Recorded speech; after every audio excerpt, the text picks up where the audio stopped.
Hello everybody, good evening, and welcome to our first episode of Ghostlight RPGs presents Monster of the Week, Duskfall. Yes, we are playing some Monster of the Week this week, and for the next coming weeks as well. We are going to be playing, if you're not familiar with the game, Monster of the Week, it's by Michael Sands, Evil Hat Productions.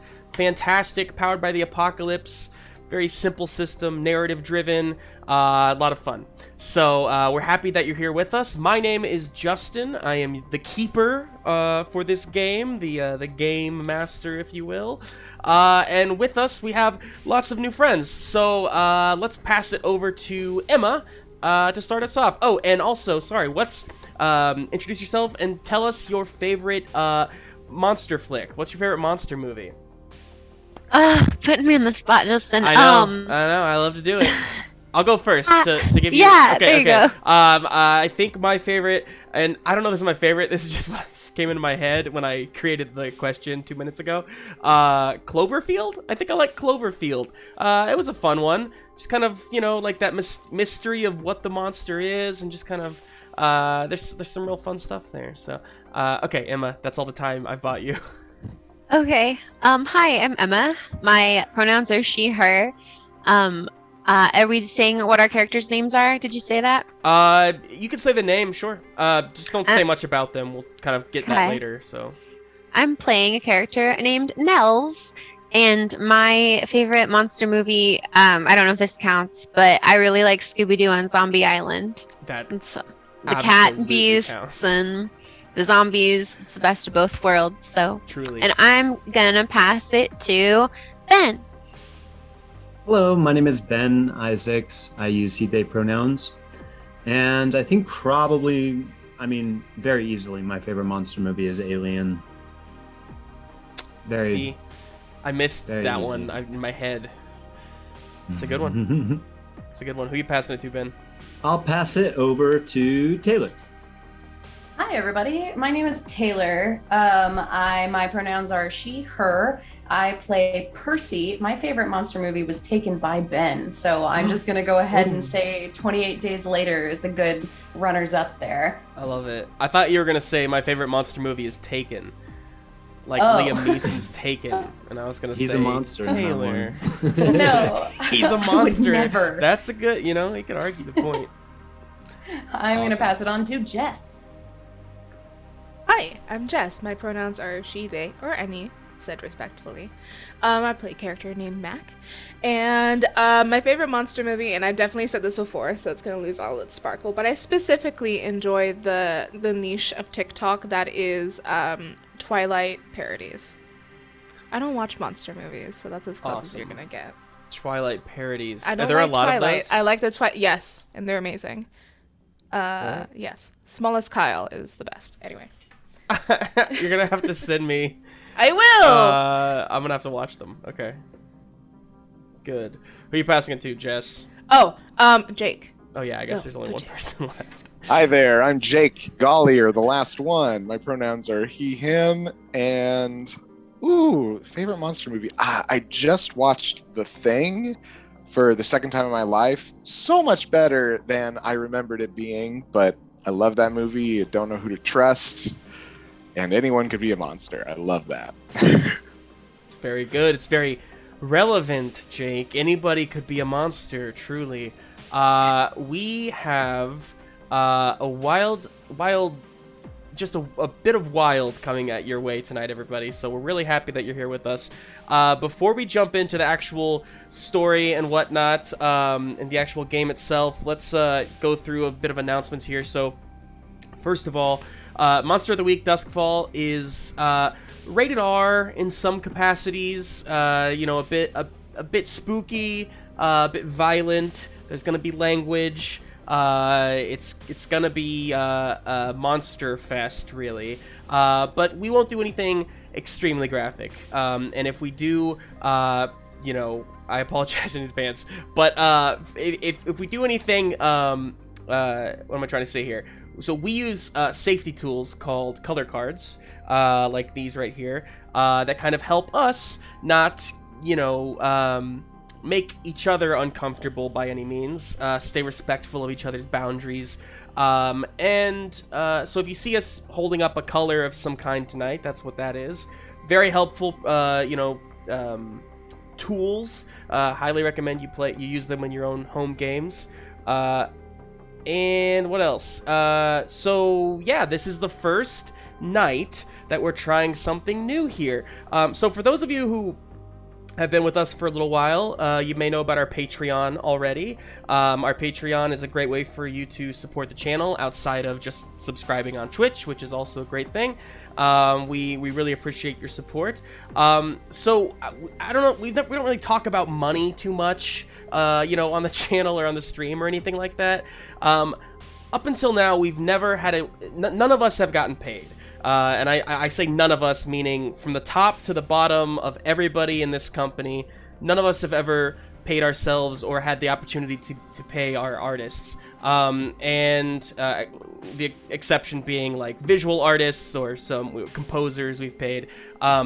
But that all hopefully will change tonight because we are trying out a brand new tip jar system. So what we use is Ko-fi, which is spelled Ko-fi. It's not coffee like I thought it was, but it's Ko-fi. Rhymes with no fee. And Ko-fi is a great way for you to tip these people you're seeing right here. The cast and crew of the show you're currently watching, you can give them a little tip. Buy them a Ko-fi. If you wanted to. So there's a link in the chat now, and just know that whenever you donate during a certain stream, those proceeds go directly to the people you're watching, and we will split them up evenly. So we really appreciate that. If anybody feels generous tonight and you like what you're seeing, we appreciate that. Cool.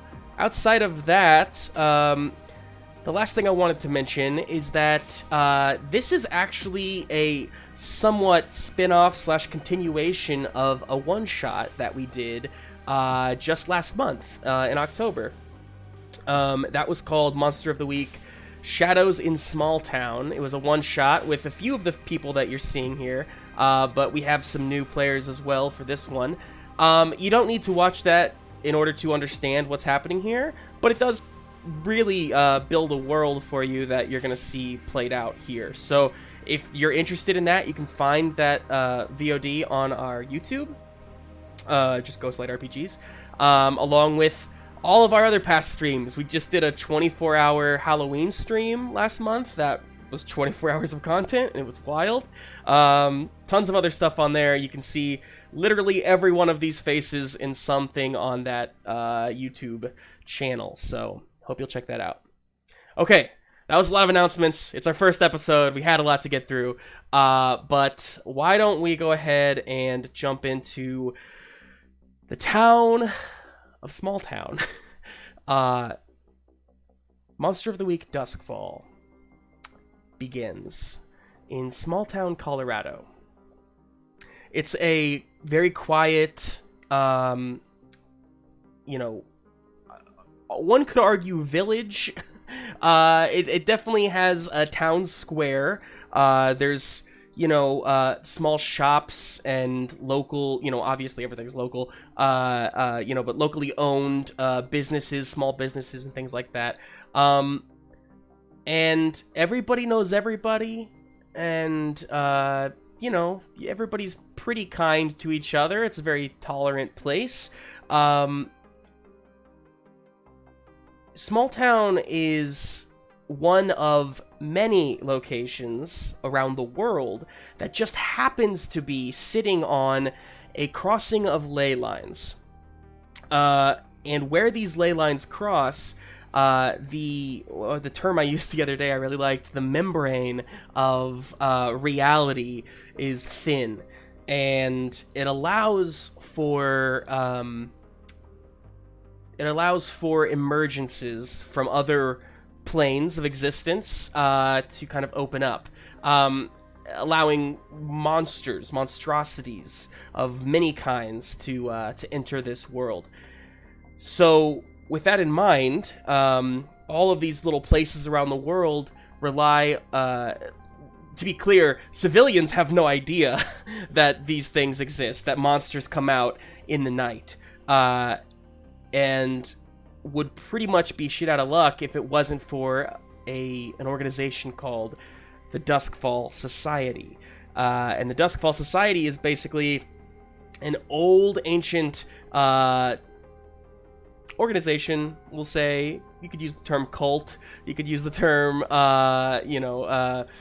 sect, that basically has taken oaths to defend humanity and the world from external supernatural threats. And that's all I'll say for now. So, with that in mind, we begin our journey, our story, in the small, quiet home of Percy. Taylor, why don't you describe Percy a little bit for the audience? Sure. Percy is a mid-20s, nursing student type person. She is often has really, really messy hair and often looks very, very tired. That's pretty much her in a nutshell. She's very average looking, average height, but often is just exhausted. Love it. Speaking of exhausted, you have just gotten off a very long shift. It is, you typically work overnights, right? In order to kind of double dip between EMT work and also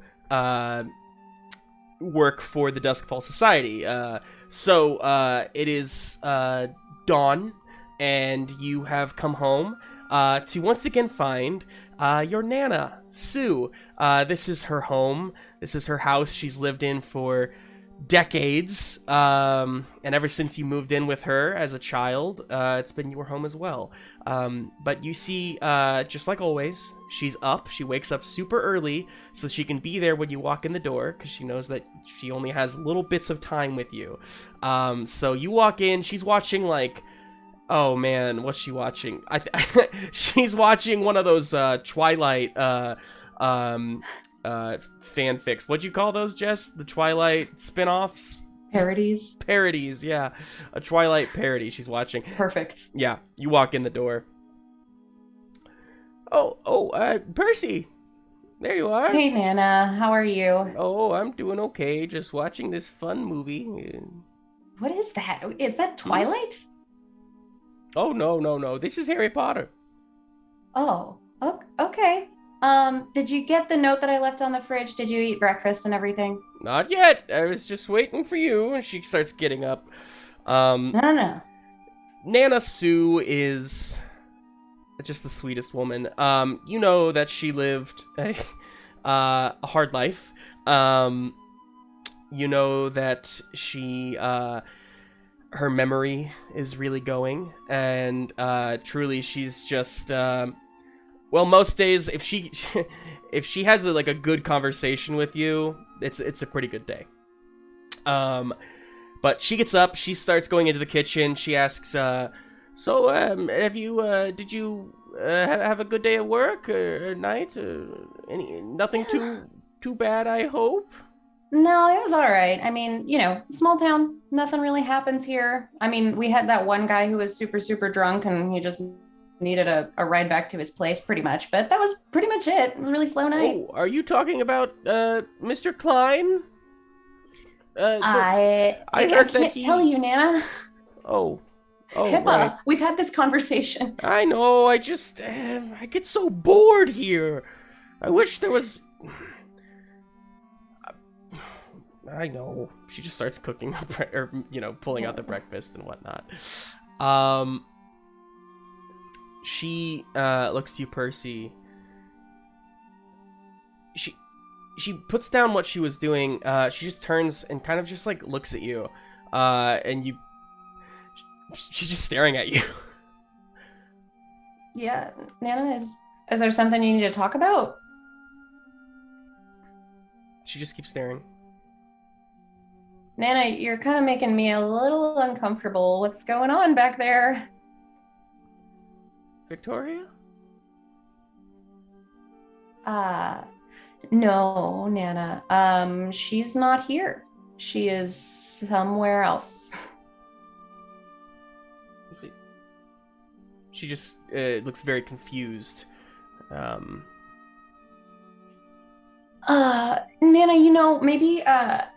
maybe it's a good idea if you and I just sit down and eat some breakfast together, and then maybe I can watch a movie with you or something before I go to sleep before class.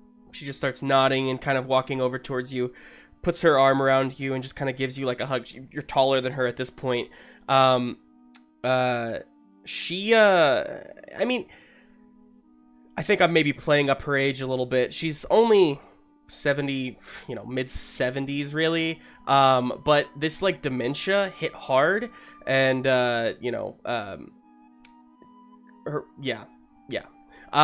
so anyway, you kind of walk her back to her seat, kind of make sure she's all right, and then head into your room for some sleep.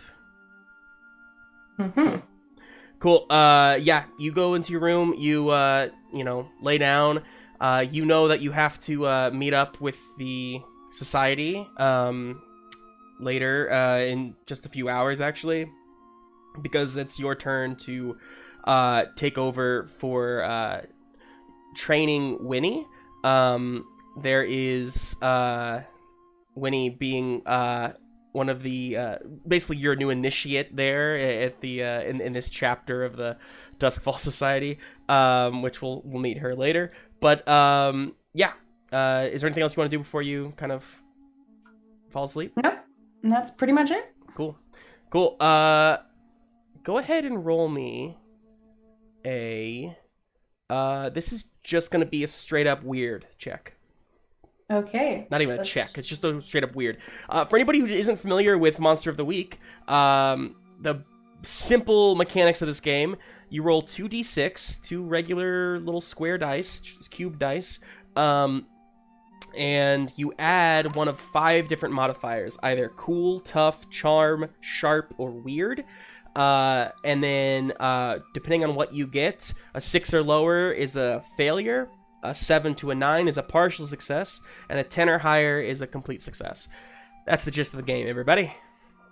What'd you get? I got an 8. An 8. Awesome.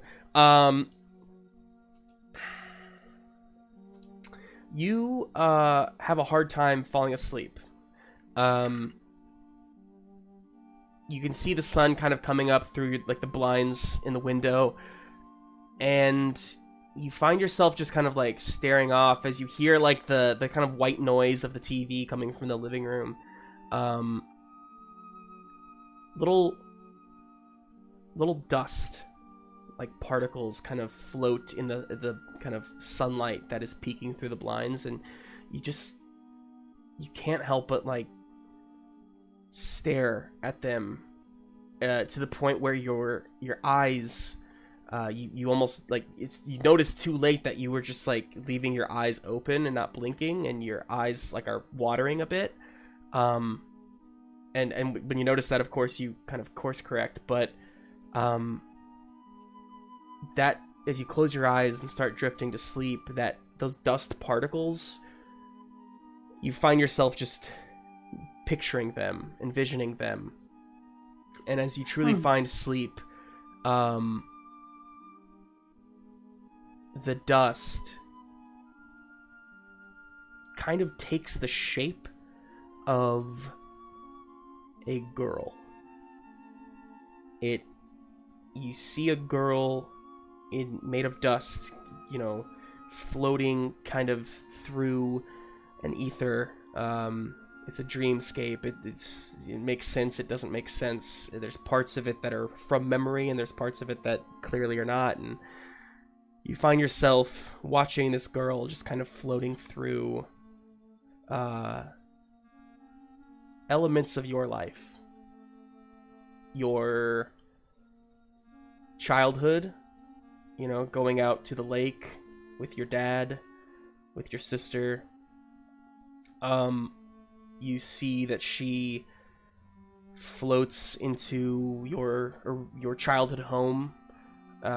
You see that she, you know, is playing a board game with your dad, your sister, and this woman who you know is your mom, and yet, you know, just visually looks like a blank slate. Can't quite put a face on her. And your dreams continue in that fashion as you get somewhat restless sleep, but sleep nonetheless. Okay. We continue the morning. We will shift over to the Masked Marquee, where we find... Hang on, let me switch a little bit of music here, get something a little different going. The Masked Marquee, where we find... what's a good song for this? Sorry. How's this one? Starts really quiet. I honestly don't know.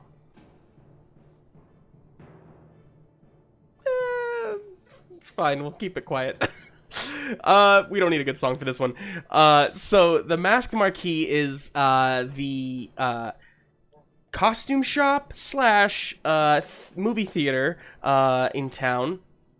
And Percy, Darby, you both know, of course, that it is it's a front, sort of, for the secret headquarters of the Duskfall Society underground. The Masked Marquee is, of course, owned by Bo Knight, and he is there in the shop as we kind of, you know, make our way through the shop, down the secret elevator shaft in the back, and down into the crypt-like corridors of the underground base. Down here, we find a few things. We find Hux. She is asleep, of course, as always, at her desk in her little corner where she does all of her research, and she has all of her computer monitors hooked up, and her cables kind of, you know, all just threaded across the floor in somewhat organized fashion. We, you know, go past her into what would be considered a training room of sorts, somewhat padded on the ground. And there we see the aforementioned Winnie Knight, a teenage girl once described to me as a, hang on, I wrote it down for effect, the ultimate TikTok e-girl, is how she was originally described to me. Winnie Knight is about 17 years old. She is wearing TikTok e-girl stuff. We all know what that means, of course. And she is currently standing face-to-face, unarmed, with Darby. Jake, what does Darby look like in this training moment? I think he's got his denim gear and flak vest on and buttoned up all the way to the top, and he's probably like doing this, like, okay, everything that you need to worry about is in this area here. You can keep your eyes on them, dude, in their eyes, but you got to see everything below. Dude, we're past the point of that. You know that, right? Like, I took a battle axe like 2 months ago and I slashed a bunch of demons. Oh, do you think I guess I know everything? I gotta punch. Just, can we get to the fun stuff, please? Come on. All right. Sure. Throw a punch. I have to. I'm not gonna. You're wearing a. Is this all necessary? Like, your whole the Canadian tuxedo, the whole vibe. You're wearing a bullet. Like, I'm not gonna punch. That's gonna hurt my hand. Okay. This area's safe. Nothing you can smash your hand against but my cheekbones. Fine. Okay. Yeah. Cool. Here we go. Are you sure? Oh, I'm positive. Okay.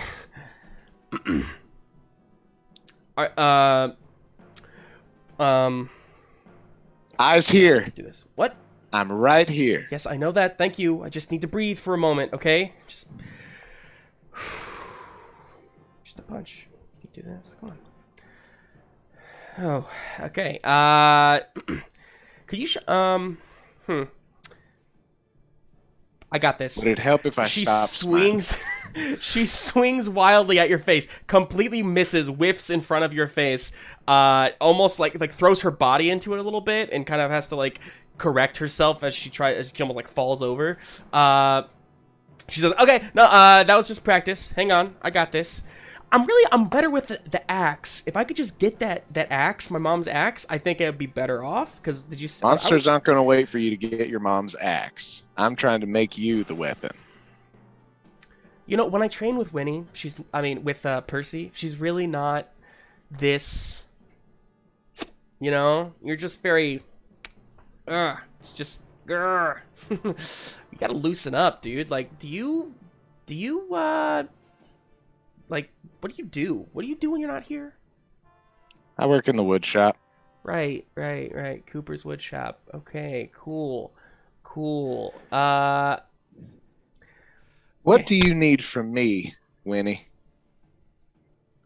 Honestly, I would love some like some real training. You know? What Get out are we in the doing? field, maybe? Let's hold off in the field. The field's pretty dangerous. I'd like you to be safe when you go out in the field. Okay. All right, let's do it. No, we got this. What do you want me to do? I want you to look at this. Yeah. Focus on my eyes. Okay. And punch me in the face. Ah! She goes. Do you catch it? I think, yeah. Okay. And once it makes contact, I'm just gonna push it back. Sure. I'm gonna say you're not gonna create harm for her, but go ahead and roll me kick some ass. Just see Sure. if you just see how this goes. Okay. 6, 7, 8 plus. Ooh. This is tough. Yeah, thank you. 9. It's a 9. It's a 9. Okay. With a 9, you do catch her hand, and you feel that it was honestly a good punch. Like, if you didn't catch her hand there, she probably would have popped you real good in the face. But you catch her hand. She immediately goes, "Dude, what the heck? You asked me to punch you in the face. I was gonna punch you in the face, and then you chicken out? You chicken out? Are you chicken shit, little guy? Huh? Chicken shit guy?" I think then I would push it back. Okay. You push it back. She completely falls on her ass. She goes, "What the fuck, dude? I don't. This train's And bullshit." I'm just gonna crouch next to her and I'll say, "This is why I don't train you with the axe." And then I look at my hand and I just go, "Good punch, though." Ah! And she gets up and walks out. Darby, your phone. Go ahead. And I think I just say, "Don't worry, the other trainer will be here soon." Your phone, your cell phone, buzzes. And you go check it out. You get a text from your coworker over at the wood shop. Yeah. This is. Wow, I can't find it. Sorry. Troy is the name. Troy Langley. Troy Langley. It's actually a group chat with Troy, you, and Rayshawn. And the three of you basically are. You've had this group chat going. I don't know how much Darby actually participates in it. Maybe you're just happy to be there. But Troy says, "We still on for drinks at the Slippery Lime tonight?" ? And I think I'm just waiting to see who answers. And if nobody answers in 5 minutes, I'll say, "I'm in." Wonderful. Yeah, nobody answers. So you chime in with "I'm in," and that's reluctant. I think he's just, "I'm in," because I think this is the first time he's ever been invited out with a group that isn't involved with his work with Duskfall Society. Right. So Troy hits back immediately saying, "Sounds good. Guessing Rayshawn's still asleep. No worries. He's probably going to show up." And then he says, "Can't wait to see you there. Looking forward to it." And it's kind of the end of his text to you. Darby, you're off today. You don't work today. What do you think you're doing with your day? I mean, you were supposed to train Winnie for another hour. What do you think you're doing? I think he would go. I think he'd go to his small apartment that he's rented because he doesn't think he's going to be here too long. Right. He's a bit surprised that he hasn't heard from any higher ups recently. Yeah. So I think he just goes home and I think he was just planning on sitting at home and sketching in a little notebook. Mm-hmm. Because I think he's trying to develop something that he can talk about with people besides monsters, because he's realized staying here that there's more to this world and more to live for than killing monsters. And he's trying desperately to relate to some people here. And I think you have.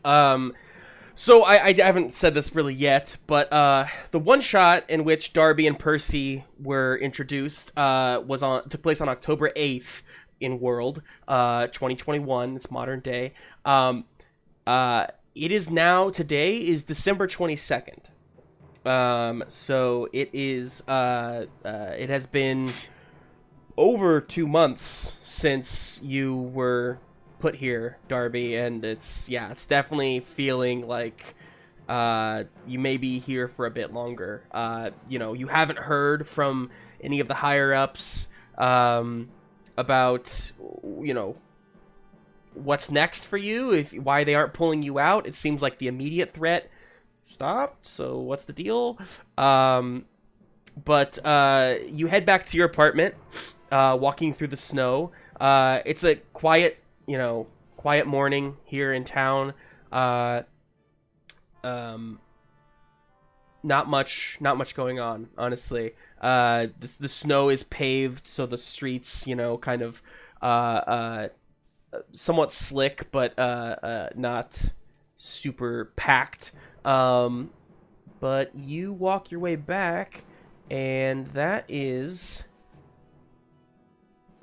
when we're gonna cut ahead here to about mid-afternoon.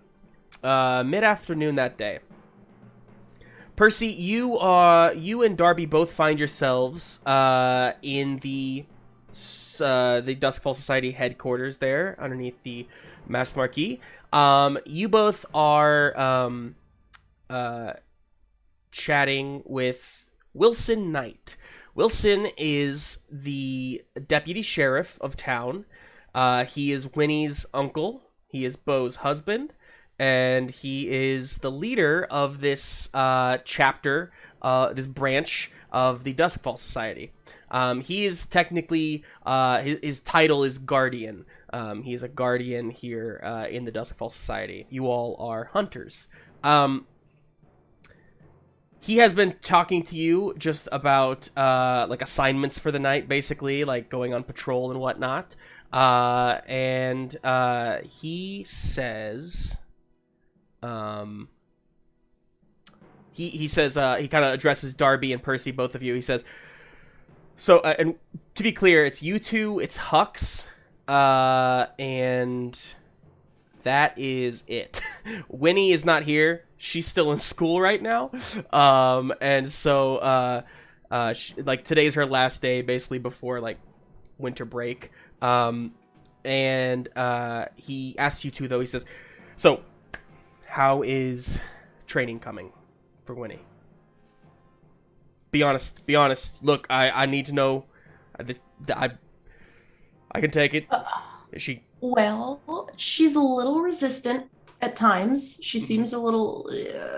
she really, really wants to get out in the field, and it's just super not a good idea right now. And she really wants to hit me with an axe. Yeah. Super bad. I know. Look, I gave her the axe, and it was a thing, and I'm just trying to do what's right. Look, when we lost her parents, it's only been 3 months, 4 months. It's. I think she just needs the discipline right now, and I think that she needs family, right? I consider you've both family. Well, Darby, I know we only just met a couple months ago, but hell, you've had my back more than half the people in this town, so,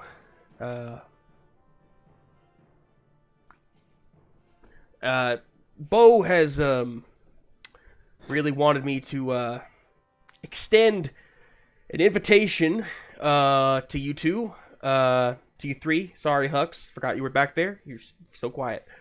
Yeah, it's alright, no worries. Hux is from the south, and that's all you need to know about her. So Wilson says, Beau has asked me, would you both be interested in coming over to our house Christmas Eve for a Christmas dinner? If you have other plans, of course. Really? Yeah, no, I mean, can I bring my Nana? I don't want to leave her alone on Christmas absolutely. Eve. Yeah, no, welcome, absolutely. I would love to, yeah. Oh, okay. Great. I can come over to your house for Christmas. Oh, it don't sound so enthusiastic. I would like to come over. Fantastic. There we go. All right, well, good. Hux, how about you? Yeah, I'll be there. Love that turkey. I love turkey too, Hux. Woohoo! And Turkey. I think Darby's a little surprised at how enthused he feels about this. Yeah. I think it's like steadily creeping up that this is exciting. At that point, Wilson's walkie-talkie kind of goes off a little bit. He checks that. He comes back to you. He says, "All right, I gotta get back. Gotta get back to work. There's something going down near the what's another place in town? I don't know. Something going down near the square, the well." The square, the town square, where the well is. And Writing it down? Yeah, this is all canon, guys. So he says, Anyway, so I'll see you tonight. All right, Duskfall. We'll meet in we'll meet in the town square where the well is. And then he wheels himself away. I didn't mention it, but he does use a wheelchair. And he wheels himself into the elevator and heads upstairs. Hux turns to the two of you. Y'all, is Training Winnie really that, you made it sound like it wasn't that bad, but I've heard some of it as I've just been sitting here listening, and it sounds like hell. So, that. You can throw a good punch. I mean, I don't know if hell is the word that I would use. She's 17. She's got some emotional growth to do. Yeah. Yeah. Sure. She has some patience to find as well. Yeah. Yeah. All right. Well, hey, I'm gonna get out of here. I got a shift at the grocery store, so see you later. All right. She takes the stairs. What do you guys do? I think I might pull out like a sketch of something that he's drawn. Mhm. I think he's been drawing trees. And I think he shows Percy a tree and Mhm. just says, "Do you recognize this tree?" It does look like a tree. Yeah. Is it a tree that you're familiar with? Yeah, it's over on Front Street. Oh, that It's tree. on- That yeah, tree. Yes. the corner of Front and Fourth. Yeah. Oh, yeah. That's a wonderful likeness of that tree. It's a good tree. So, do you have any food allergies for Christmas stuff? I'm gonna bake a pie, like eggs or flour or anything. I don't much care for pumpkin, Noted. but Okay. I can eat it. I think you two are having this conversation as you head up the stairs and outside. While you're talking, a little bit of snow starts falling. It's honestly, there are parts of this. It's a small town. It, honestly, in a lot of ways, is real beautiful. It's just so nice, and especially in the wintertime, you're up in the mountains here, and as you're talking about pie and food and whatnot, you actually bump. Or rather, see coming down the sidewalk towards you. You both recognize Ray Sean Hollis, who is he works with you, Darby, at the wood shop. He is a younger guy.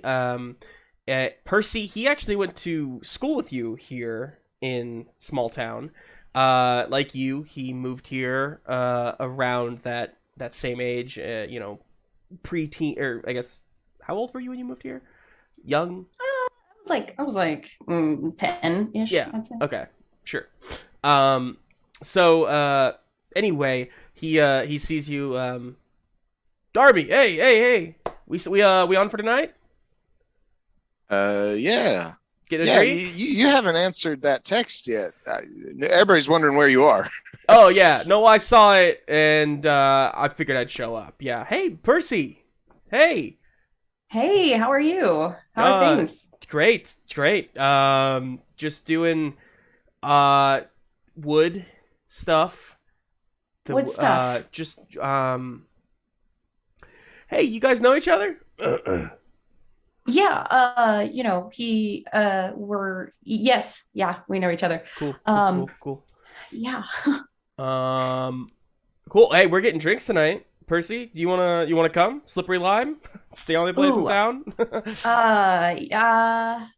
Yeah. Okay, sure. What the hell? Yeah. Really?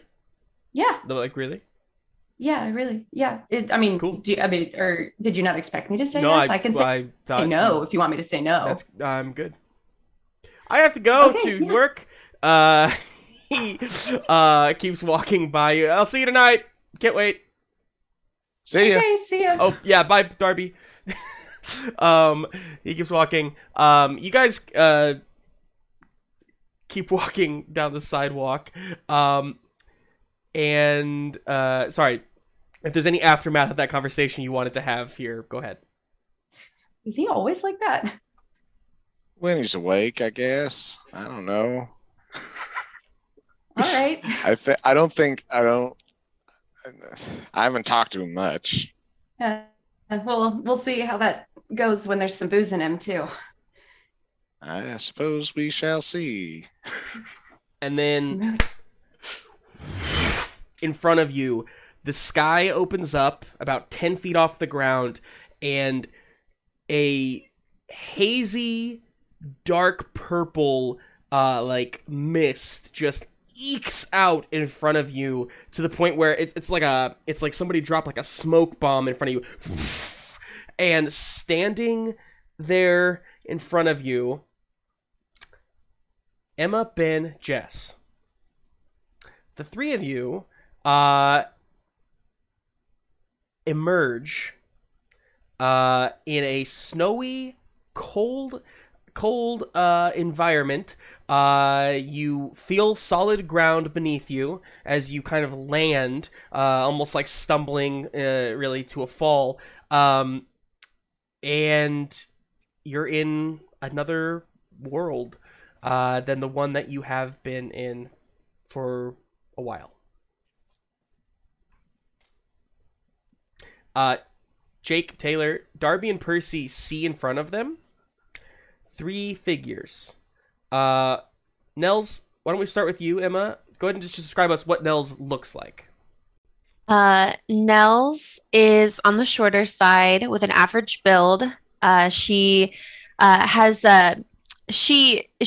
some like lines on her face. She looks tired, like she's been through a lot, with streaks of gray and white in her hair. She's rocking it though. And she has her like dark brown, kind of grayed white and streaked hair pulled back into a braid. And she's wearing like a denim jacket with some like combat boots. And she is holding a shotgun. And she's looking around kind of wild-eyed, probably still holding the shotgun up, like ready. And you hear her say, "Cal?" And she's looking around her to for someone. Ben, could you describe for us what Cal looks like? Yeah, Cal is, you see a completely naked male human who has these tiny but very deep scars up and down their arms, kind of wild hair that seems kind of rough. It's not exactly matted, but it's Oh no. definitely very dirty. And We're getting it. looks pretty normal to your side. Eyes are completely black. There's no white or any pupils at all. Alright. Matted, dirty, no pupils in the eyes. Got it. Ben, I just want you to know that you are freezing a bit. I don't know if there's anything you can do to Now you're back. create more bandwidth. No worries. If that ever happens, just imagine that I'm just staring off sort of into the ether. It works. Hey, I like that. That's good. That's a good call. Seems in character. Hey, Jess, Yes. could you describe for us what Mac looks like? All right. Mac is basically looking like a coach, but also a little Filipino boy at the same time. She is wearing cargo shorts with a tucked-in polo shirt and a brown belt.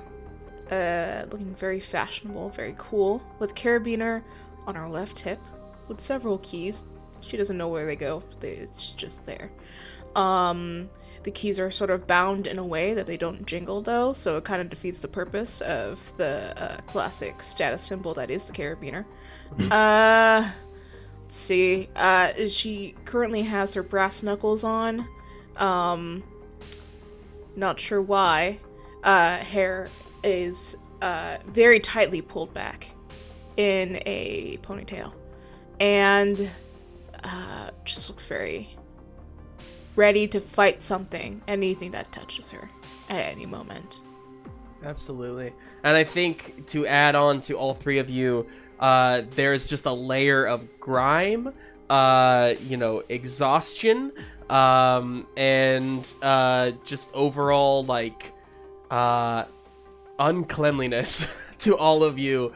Probably a somewhat of a bizarre kind of, mushroomy type scent as well.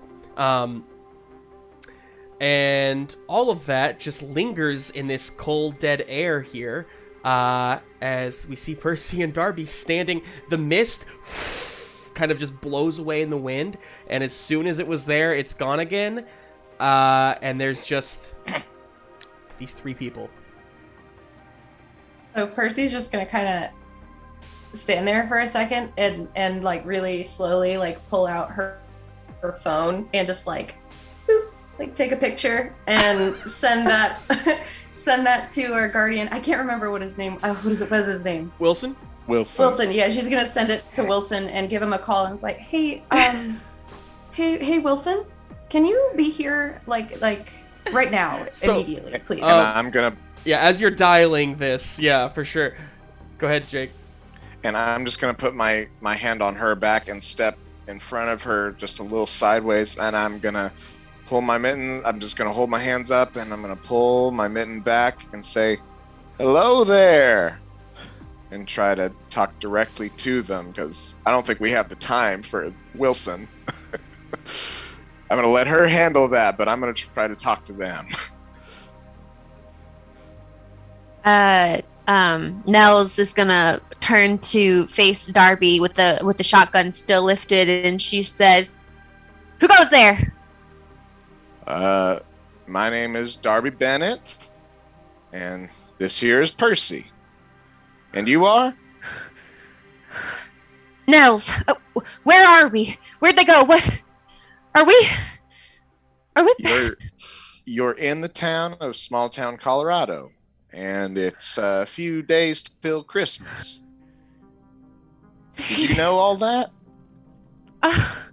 And she lowers the shotgun and kind of looks to her companions, and she sees Cal naked there beside her, and she whips off her jacket and she puts it over their shoulders because it's snowing now, and she says, are we what year is it? And I think he's gonna chuckle because he just saw this meme of Jumanji, a movie he remembers from his childhood. He's like, it's 2021. Oh, heck. Okay, so it worked. Mac just looks a little buffering for a moment. So 2021. Cool. And puts away this little device that is basically just a beeper that was MacGyvered into some sort of mayhaps a portal finding device. Just kind of puts it away, takes off the brass knuckles unwillingly, is just kind of glaring at Darby, just like, okay, and tries to kind of maneuver themselves behind Nell as to not be perceived. So, Percy, Wilson comes over the phone, but before I say what he's doing, I'm just curious, Ben, what is Cal doing while all this is happening? Cal, I think, is kneeling in the snowy street, just like sort of dazed, like picking up handfuls of snow and looking at it, and just sort of dazed. Yeah, I want to add as well for the three of you, it's cloudy, but the sun is in the sky right now, and it's cold, but you can, I mean, even so, the warmth of the sun through those clouds is insane. It's a feeling that you've not felt in a long time. Percy, you hear a voice on the other end. Percy? Percy, you there? Hey. Yeah, I'm here, Wilson. Can you be here right now, please? What's going on? Well, there was a big cloud of like purple smoke, and 3 people have popped out of it, and there may or may not be shotguns involved. So yeah, just Percy, be here. What? One of them is naked. It's sort of a big deal, and we need you. So It's daytime. That's not even. yeah, well, it happened. So Wilson, this man is naked and kneeling in the street. Okay, and staring where at are the you? Where snow. are you? That's a good question. Where am I? You're across the street from the bank. Yeah, I'm across the street from the bank. I'm gonna try and get these guys like behind a building or something, so we're not standing out in the street with a shotgun covered in whatever they're covered in. Oh, speaking of covered in, I think that Darby, you might see that like Nels has some like blue liquid kind of splattered across like her arms and maybe like up her neck and like on a little bit on her face. Okay, yeah, and so I guess while Percy's having that conversation, I'm gonna say to the person with the shotgun, would you mind lowering that and keeping that to your side? Also, what is all that splattered across you? I think. Are you all right? You probably see it not only on her, but on Jess, maybe on those brass knuckles as well. Yes, definitely. Okay. And then All over the hand. Ben, I'll let you decide if there's any on you. I think I'll sort of be coming to my senses, and I'll notice it kind of comes on Nell's, and I'll like grab her hands and like lick some of the blue off of her arm, and then just kind of like look up into her eyes and be making like a sort of a world-ending realization. And I'm just Quietly. gonna say to her, is it safe for him to ingest that? This is my sibling Cal. They and she's gonna try to hug them and say that we've been through a really hard time, and can you help us get somewhere out of here, out of the cold?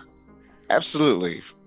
Yes, come along. And I think he's gonna take off his mittens and give them to the naked man so he can put them on his feet. And like gesture towards his feet, like, hey, eat this. At this Declines. point, you see a truck like whip around the side of the street and just like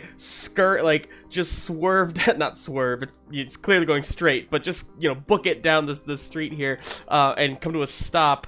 And from like in the seat, basically, from inside the seat, you see Wilson. The 3 of you who don't know Wilson see a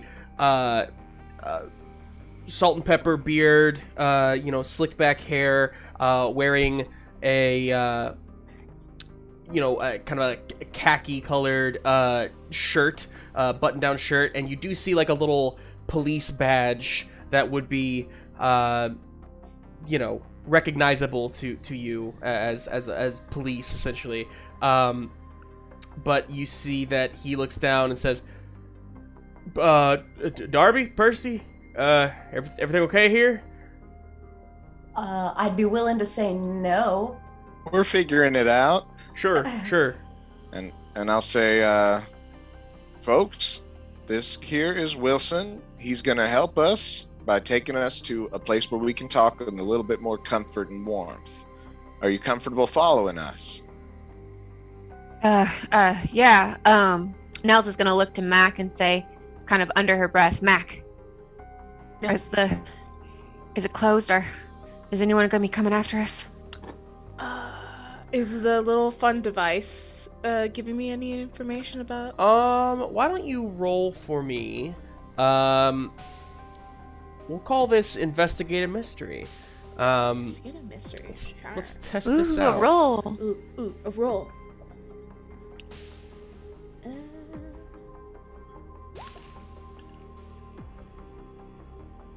12. Hot damn. Sweet. So Roll on sharp. a 12, you can ask me either 2 general questions about the situation or 1 specific question. You guys can... Yeah, go ahead. Oh, well, I was asking if the device had any indication that the portal was able to be breached by anything. Sure.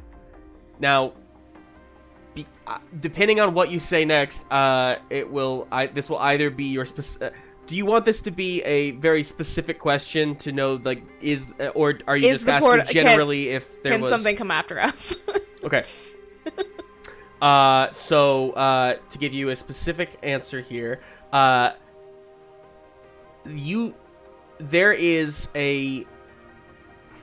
This was all so unknown for you, that you have absolutely zero certainty that nothing is coming after you. There's every chance in the world that something could have followed you through the portal. But you don't know. You don't see anything in the vicinity. You don't see any tracks nearby. So if something came through, it didn't leave any tracks behind. Okay. Well, now technically, nothing's impossible. So let's just go with them and get out of here. And try to play nice. I don't know, that one right there points to Darby. It kind of looks like it could maybe take the both of you. Not me, of course, but both of you. Of course. Hey, now, we gotta make sure that we don't, and she's gonna draw Callan, too. We gotta make sure that we don't tip him off, okay? We're still part of the society, and we gotta make sure we maintain the secrecy, alright? I don't know what this world is like now, but we can't let him know what we've been up to. I think Darby's just going to say, are y'all with the DFS? I assumed that was being whispered, but also... Okay. Unless Darby's reading lips. I imagine Darby might. I think it's one of those, like, like, look up, like, what'd you holler? And I said, Denim, DFS. Do you know what that means? Wilson, like, looks to you, Darby, and he's like, what are you doing? Don't... We're all friends here. I'm friends with a lot of people. I don't tell them all my business. Is there, like, a code word? Is there a phrase? I might drink with friends socially. Look, let's all just, and at that moment, you all see a little old lady walk by with her dog on a leash. She just walks, like, through the middle of this scene. She just kind of, like, looks from all of you, and you just hear, like, under her breath, tourists. And I think we'll just cut ahead here to all of you inside the Masked Marquee. Now, there's like a little area where you might get like fitted and whatnot. So there's like seats and a table. You're not in the headquarters because Wilson, of course, wouldn't want to show you all that. But you're just kind of sitting there. You do see Bo Knight, who is helping like a customer essentially over on the other side of the store. Kind of keeps looking over, like, you know, checking in as frequently as possible. But you all got in here. You're sitting down, and Wilson, you know, he says, all right, my name is Wilson Knight. I am the deputy sheriff here. You're in Smalltown, Colorado. So can you tell me what you remember? Do you have memory loss, or where y'all from? Nels is gonna look to Cal and Mac, and she's gonna offer. Well, Cal and I come from around southern Missouri. It's where we grew up, but that's not where we've been for a while. All right. And what about you? Looking towards you, Mac. Okay. Well, basically, born on a beach, live by a beach. I suspect I'll die by a beach.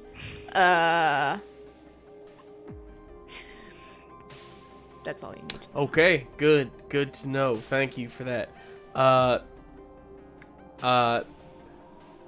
So you said you've been somewhere else recently. Could you tell me more? I'm only here to help. Looking to Darby and Percy, and he knows he's in on. Yeah. We're all part of the. We can all be candid here. Yeah, we're all part of the Duskfall Society. Wait, what? Yes. Yes. Wilson stops for y'all part of the Duskfall Society? Yes, sir. Well, what the hell? Okay, shit. Which chapter? Are you from what chapter are you from? The Mid-Missouri chapter. I joined when I was 24. And this is my sibling here, Cal. He joined when he was 17. Sure. Down in the Ozarks, Who sent right? you here? Nobody sent us here. Technically, I sent us here. Well, Max Not sent us here. intentionally. But, What? you know. Okay, hey, let's, I didn't realize you all were, this is, holy shit, okay, follow me. He, starts wheeling down, the side, corridor to the elevator. Do you all follow him? Has someone retrieved clothes for Cal in this costume shop? Absolutely, yeah. Ben, you tell me. What do you think? What do you think? What do you think I they don't know, found something for Cal? cute, I hope. I mean, it's not my costume shop. There are a lot of Santa Claus costumes. All right. Oh. Or there's also candy cane striped things. There's little elf costumes. I want Cool. a big Devil Wears Prada fur coat for you. Now I'll wear a big Santa coat. Awesome. I'll refuse shoes if offered. Okay, but pants. Yeah. Okay. Sure. It all seems a little bit strange, familiar, but it's sort of looking at a pair of pants is like seeing someone you haven't seen in a long time. Is it all itchy synthetic material? Yeah. Change. Yeah. So you all ride the elevator down into these catacombs, which honestly it feels somewhat familiar to Nell's. Definitely familiar to Mac. No matter where you are, which branch you're in, it's always an underground base. It's always in catacombs of some kind. And immediately as the gate opens up, you see there's a woman. She's got bags under her eyes and glasses and blonde hair, and she's just typing away at a computer. She looks up at you. She's still typing. She looks back down and she just keeps working, not gonna ask any questions. But you all sit. He kind of gestures for you all to sit down. Here in this this kind of common room, and he says, "Okay, so Duskfall Society, you're members, fantastic. So, you all know. Let's see, is it Chuck? Chuck's the guardian down there right now, I think, right? Should I just give Chuck a call, or what's the deal there? I don't know, Chuck. You don't know Chuck. When I was down there, the guardian was Kevin. Okay. And he's searching through some files. He says, "Hey Hux, could you check for me on the Ozarks chapter? Just let me know was there a leadership change there recently, or and without looking, she just kind of calls back. She's like, no, Chuck's still the leader. Kevin. She starts going back to typing. A few moments later, she says, Kevin Anderson hasn't been the leader in over 30 years. Kind of silence across the room. Wilson says, over 30 years. So y'all, you've been gone a while then? Do you have time for a story? I'll make time. Sure. So, well, Nell has a seat on whatever chair is available and kind of like takes off her shotgun, kind of alleviates herself of whatever baggage she's been carrying. And you can see that she's quite fit. Looks to be about a woman in her early 50s. Quite fit. Has some scars and maybe some somewhat fresh wounds that have been kind of roughly bandaged with bits of torn cloth. And she says, I wrote this down. She says, my brother and I, we joined the Duskfall Society in 1952. And not too long after that, my brother here, Cal, they disappeared. And I spent about 30 years looking for them. I think she kind of thinks to herself. She says, I know that when I was here, I spent at least 20 to 30 years looking for Cal before I hooked up with Mac here. And Mac was able to help me find them. But they weren't in Missouri anymore. They weren't even on this plane. They were in another plane, a place, and she looks to Cal kind of a little nervously to bring this up, a different place called the Moonvale. You haven't heard of it, have you? No, we know about the Moonvale, yeah. You do? Yeah, I mean, he wheels over into the library area, and just he comes back out and he says, "Yeah, well, I'm not gonna look for the book right now, but yes, we know about the moon. Sure, keep going. I mean, I've never been to the Moonvale. I just know about it. You don't want to go, believe me. Yeah, I would think so. I'm honestly surprised y'all survived. Well, that's where we've been. They had me, so of course they survived. It's all good. Mac is intently looking at whatever nearest technology is nearby and just kind of curiously looking. Hux eyeballs you. She kind of looks over and she looks you up and down. Wilson wheels in a little bit closer and just, kind of gives Cal a look. And he says, look to you, Nels. He says, kind of addressing to the room, he doesn't really know if Percy and Darby know too much about the Moonvale, so he says, Moonvale is a domain of the Fae, right? Yes. Yeah. And, you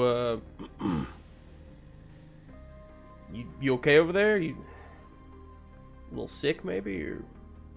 I found myself there and was taken as a manling and given the Fae blood, and I thought I'd remain there for always, and then Nels came, right, and took me away from there. This is your home, Cal. This is where you're supposed to be. So she says, and has been telling me. I don't look at her. Percy kind of, so does anybody want any hot chocolate or tea or coffee? Hot chocolate, please. And a sink. Is there still blue stuff all over my hand? Yeah, there's a bathroom down the hall, first door on your left. All right, cool. Yeah, I'll take a coffee. Coffee, okay. Everyone, please, look, while we figure all this out, you make it your home here. Fresh clothes, shower up. If we got phones. If there's anybody you need to call, any family that you left behind, or No. Yeah. No, I don't. Anyway, you can use my phone. He kind of hands you a little device that looks quite bizarre to all of you.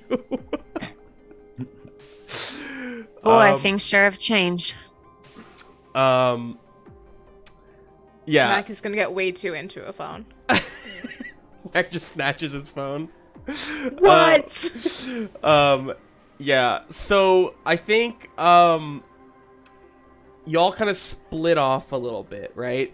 You take a little time to well, why don't we just go around and see what everybody's doing in this kind of like downtime right now? Anybody can start. Well, let's start with Jess. So Mac, Mac, washes her hands, comes back. I think Hux is there still kind of clacking away at this like keyboard. Sees you and stops. She says, "So you don't know nothing about like technology or nothing?" Well, I do, but it's very Right. sleek. What year are and you small. Do you remember NSYNC? from? Do you know the Mickey Mouse Club? Sure. So last time I was in anything like this, it was just the mid-90s. Well, hell. Okay.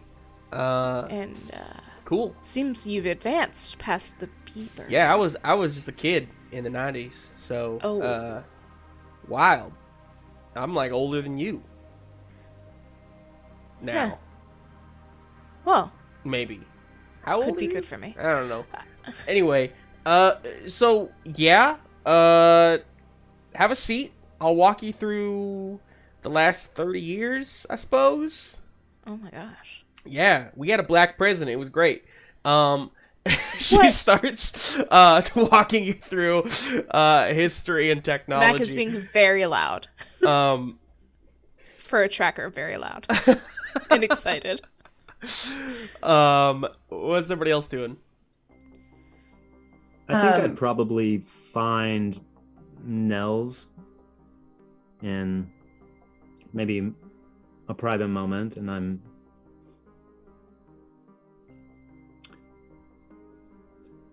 when I found myself in the Moonvale, I discovered the only home that I ever knew, because I had finally escaped from this place that is obsessed with forms and the accumulation and the hoarding of things, and the name of the game was pain here, and I never felt at home here. And when I found myself there, everything was beautiful and I was accepted for just being. And I told you that I did not want to return, but you made me return anyway. And I'm willing to accept that and be here now. But I'm very angry with you. And then I'll hug her tightly. She's gonna hug them back tightly, and say, "I'm sorry that I did what I did, but I wouldn't change it because Cal," and she'll break away and like look at them in the eyes and say, "I spent 30 years of my life trying to find you because you were my home, and when you were gone, I didn't have one." We all must be our own home first. I love you, but I cannot always be here for you, and you cannot always live your life for others. She's gonna sigh and say, "I just wanted to bring you back. Cal, they changed you. They called you a different name. They had you sharpening your it just didn't seem safe, and as beautiful as that place was, it was also terrifying and dangerous, and it just didn't feel right. And It didn't feel right because it was straightforward, and it was real, and it was a matter of life and death every day, and it wasn't this constant pretending, this constant obsession with seeming and coming off away. I know it was never easy for you. I know that, and I'm sorry. It wasn't It easy hasn't for been- you either. You're right. You're old now, but don't forget that it wasn't easy for you then. Oh, I haven't forgotten. And it was life or death for me back in there, Cal. Every single day. You had your friends to help you. We were fighting. Mac and I were fighting for our lives every single day. Or I don't know. I don't even know how time works in there because there was no day. But just every single minute of every single hour, we were trying to stay alive and find you and save you. Oh, hell. And she's going to kind of just like step away and like probably massage her neck because she's got injuries and she's sore everywhere. And she's going to say, so what do we do now? We move forward. And we say yes to what this is. It wasn't what I wanted, but it is what I have, and I am not going to resist that. And I said I was angry with you, but I do forgive you, and I love you, and I think that we can still have some time together. I thought that I had left all of this behind, but it seems like we get another chance, and that seems lucky in one way. Luck's one word for it. But I love you too, Cal. I hope you know that. That's why I did what I did. I understand. Do y'all have any food in this place? So, we'll cut to Percy. What do you think you're doing? So as she says that, Percy is in the middle of putting together coffees, hot chocolates, teas, whatever it was that they wished for. She's also pulling together from their little stash of like whenever they get visiting people from other branches, they would have little like spare toothbrushes and maybe like little toiletries, like deodorants or soaps or like packs of whatever. So I think that Percy's just putting together little care packages for everyone and trying to bring everyone like a hot drink and some things to try and feel just a little bit more human.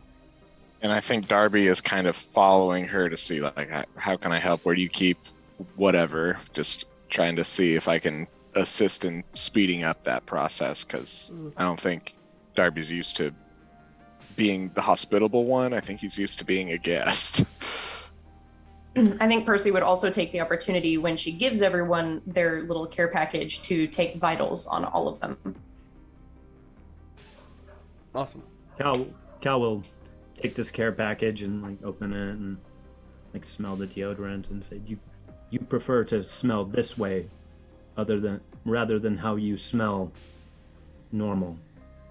Well, it's kind of up to personal preference, but people do tend to get a little offended if we smell, like BO. Flowers BO? are generally a more attractive smell to most humans. Yeah. If one wants to you don't attract have to use humans, it. they wear this.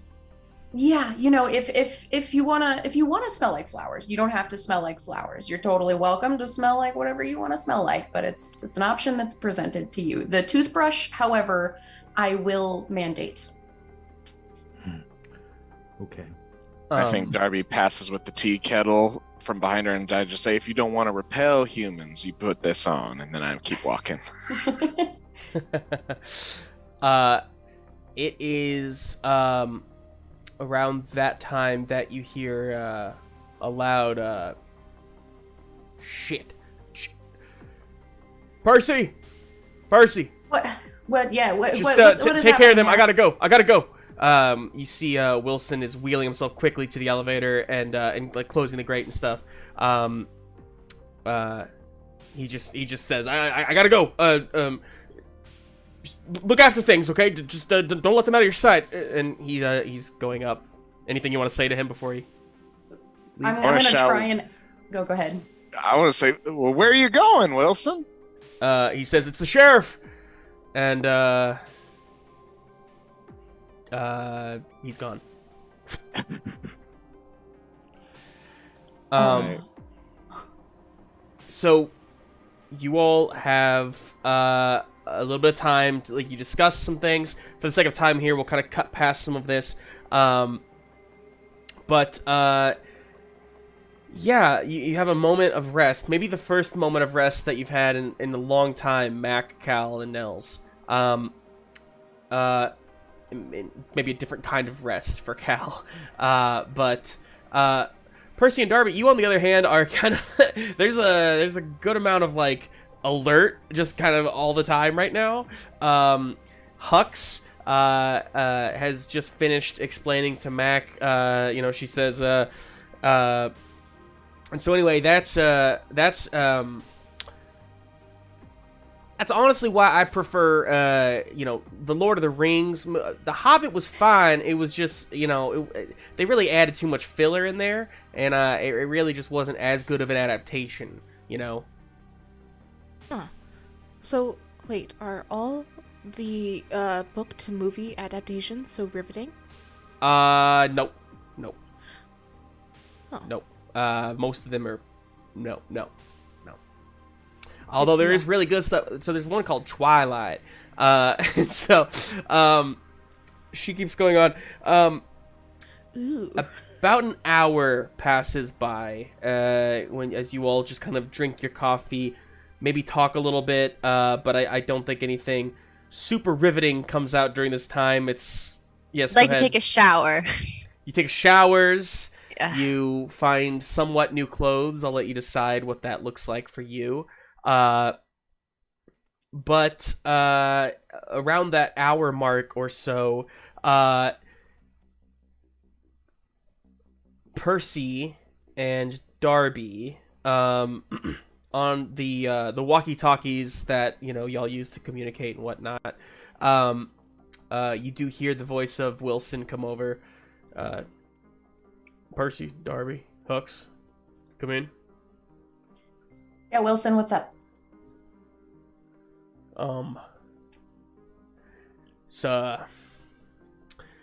It's real bad, Percy.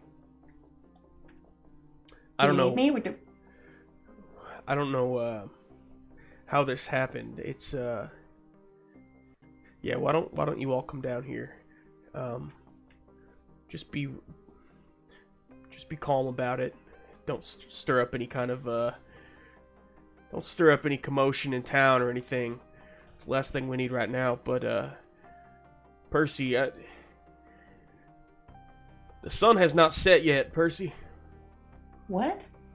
I don't know Okay. how this happened. He's kind of speaking a little bit like he's not really thinking straight right now. Okay, Wilson. Go for it. And I'll just tune in. I'll say, Wilson, where are you? Out in the woods.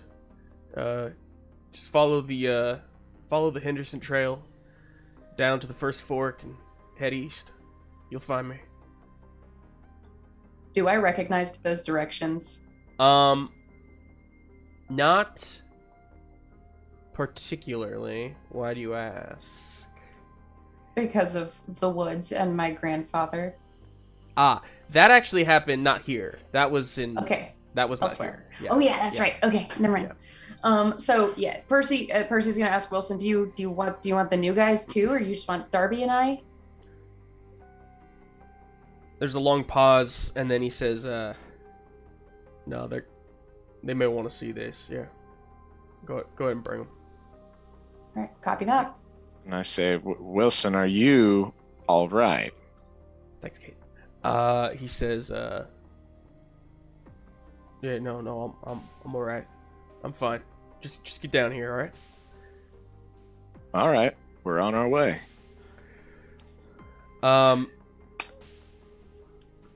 And you all gather up. and head up the elevator. Hux, as always, usually always, but she stays behind, kind of like, man the base, if you will. She also says that she'll wait for Winnie, because Winnie's supposed to be coming in anytime now. And you all go up and out, and take... Who's got a... I mean, Darby doesn't have a car. Percy's got a tiny car. You can all fit. Yeah, you all that cram little into seat in the Percy's, back. like, sedan. In the back seat with my feet on the hump.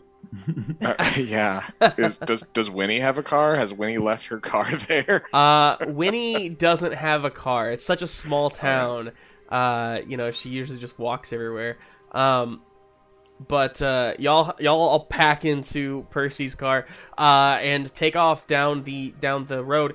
You have to kind of go a little bit into the the woods, and then kind of turn off onto the Henderson Trail, which leads you through just farther deeper into the woods. Basically, you turn east, which would start heading up, like up the mountain, basically. But before you get too far, like into all of that, you can see Wilson's truck up ahead. And you see that he is there, waiting for you. As you get out of the car, it looks like he's been crying, maybe. He says, hey everyone, so, I sent Tucker back, but, couple questions here. I know, I'm sorry, I'm a little scatterbrained at the moment. The sheriff, he's dead. Over there, kind of pointing off the trail a little farther into the woods. He says, this is new for me, because typically these kind of things only happen at night. I've been doing this for going on 30 years, and this is the first time that I've ever experienced this in the daytime. So I'm a little lost. Why don't you all... Wilson, you're scaring us. Can you just show us what's going on? Yeah, just prepare yourselves. He starts wheeling down off the path, as you go, you actually see that past his truck, if you would have kept going a little farther, you see like a police Jeep vehicle, which Percy and Darby to be the sheriff's vehicle. As he's leading you over towards the body, he says, the sheriff came out here this morning to investigate missing persons, and never came back. So, I came out here with Tucker, and we found the car, and you see as he kind of stops talking in front of you. You see the mangled body of Sheriff Long. Just blood, everywhere. Arms ripped open, flesh kind of hanging off, to where you can see the bone deep inside. The chest is like an open, gaping hole. And on the ground, all around it, are just, like, organs strewn everywhere. It is a, slaughter. It's not, I don't know. He has trouble looking at it, really. I think, Percy, in all of your time here, you've lost people, and there have been deaths for sure, but this might be most gruesome that you've seen. Likely. Is there anything that I can do with my medical knowledge to gain more information on what happened to him? Yeah. Go ahead and roll investigate a mystery. Okay. Well, where's my character sheet? Why isn't it pulling up? My character sheet is not pulling up for me right now. Is it already Can open? Maybe? Did you minimize it on your page somewhere? Because sometimes I do that, and then it's I do like not transparent see on the it. page. While she's doing that, as we approach and can like see what has happened, Nell's definitely like eyes cow and like goosebumps kind of go up her arms. Yeah, I'm gonna go ahead and roll help out Okay. to Yeah. aid Percy in investigating this. Absolutely. I would also like to roll read a bad situation after them. Okay. Yeah. Go ahead. So Alright. we'll start with Ben. So what'd you get for help out? 10. 10. Awesome. And- Yeah. Sorry, So I was that gives you wondering which +1 stat. on your investigative mystery roll. Awesome. Nice. Which I'm stat just was like over there, like investigate? checking out the organs, seeing what's still remaining, and what may be Okay. gone. Yeah. If any of the organs were taken. It's plus sharp, Taylor. Sharp. Yep. Thank you. And you do have a +1. Oh, yes. Because so of that Ben is a rolling that. +1. So then what I got is all the way down at the bottom. I got a 6. 6. All right. You may ask me. With a 6, it's a failure. So you can ask me a general question, and I can just answer it however I wish, basically. General question. Mm-hmm. Did the impact come from within or from exterior forces? Is that general enough? Yeah. Okay. I'll give you a general answer, regardless. Okay. Make sure you take a point of experience because of your failure there, Taylor. Okay. Thank you. There is as you're trying to figure that out, Percy, looking in the blood, like looking at like the chest cavity, like I mean, you deal with blood a lot. I mean, you deal with this is nothing like I said, it's a gruesome scene for sure, but it doesn't like turn your stomach at all. However, there's something about the smell. It turns your stomach and you have to turn away to puke, Taylor. Okay. It's not necessarily like an answer to your question by any means. It is, however, bizarre for Percy that would happen to her. Usually she doesn't get sick at the sight of stuff like this. Yeah. If it's especially putrid though. Well, the thing is, nobody else. I mean, yes, it smells like blood and guts and whatnot, but it doesn't like. What I'm trying to say is, it is bizarre that you smelled what you did. It wasn't. Yeah. It wasn't like a blood smell that you smelled. Okay. I mean, I'm gonna after I puke, I'm gonna make a comment about like, oh god, that smells terrible. Hey, do you smell that? What is that? And then I ask Darby or somebody. Does this resemble the attacks that I was finding in the Ozarks in the mid-50s? Absolutely, Cal. You see this, and you're almost pulled back there, memory-wise. For just a moment, you see that same, the trees surrounding the body almost laid out in like a similar pose. It seems uncannily similar. Darby, go ahead and roll. Go ahead and roll. Read a bad situation. It's plus sharp. Okay. All right, that's a 12 plus 1. Sweet. So, and I think he just looks at Percy vomiting, he doesn't smell anything. He looks at Cal's odd reaction, and I think he's reading a bad situation to see, are there any dangers we haven't noticed? Fantastic. And with a 12, you do get to ask like 3 of those questions, which you can kind of hold on to throughout the scene. But that is your first one. I love it. So, are there any dangers we haven't noticed? Darby, with everybody else focused on the body, you actually find yourself drawn up into the trees, and with the way that the body essentially is here, you know that although there's a light snowfall,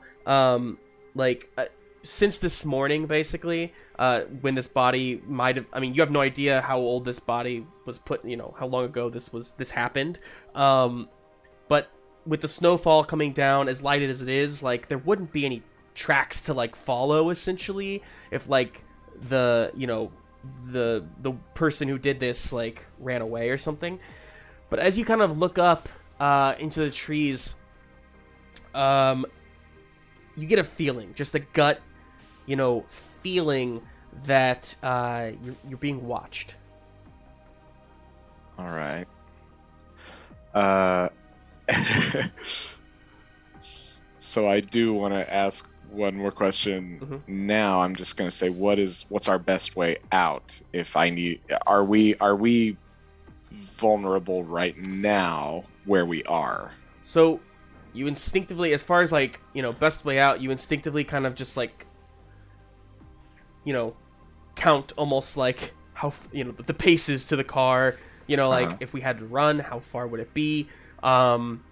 Without knowing what you're dealing with, honestly, there's no way to know. But obviously, getting in that car and driving the hell out of here would be the best way to get away from all of this. Okay, I think Darby is walking up to the police vehicle to see, are the keys still in the ignition? All right, so if you're gonna walk, that's like a ways away. If you want to walk over there. Okay. Before I start that walk, I'm just gonna say, I don't think we're alone.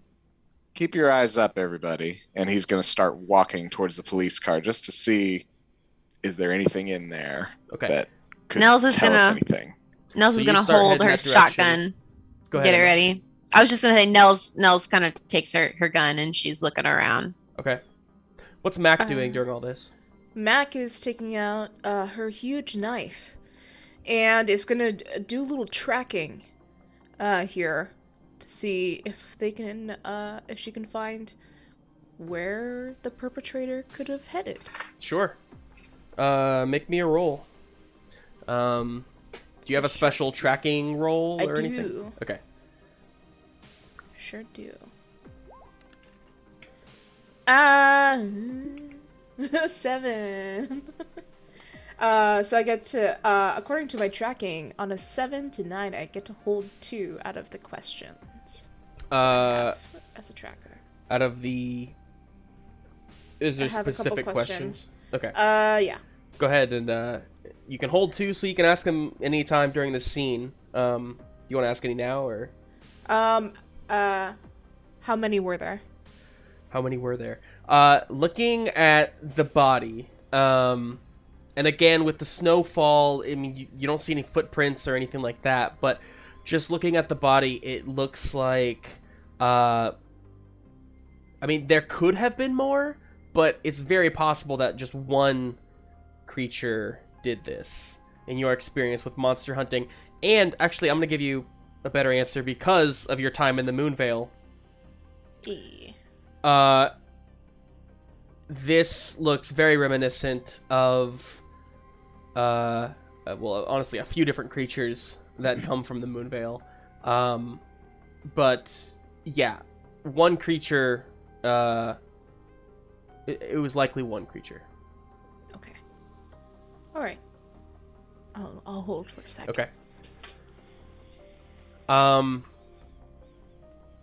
So, Darby walks away. He's gonna walk like 300, maybe like 400 feet towards that car. The rest of you are, do you guys want to do anything at this kind of scene here?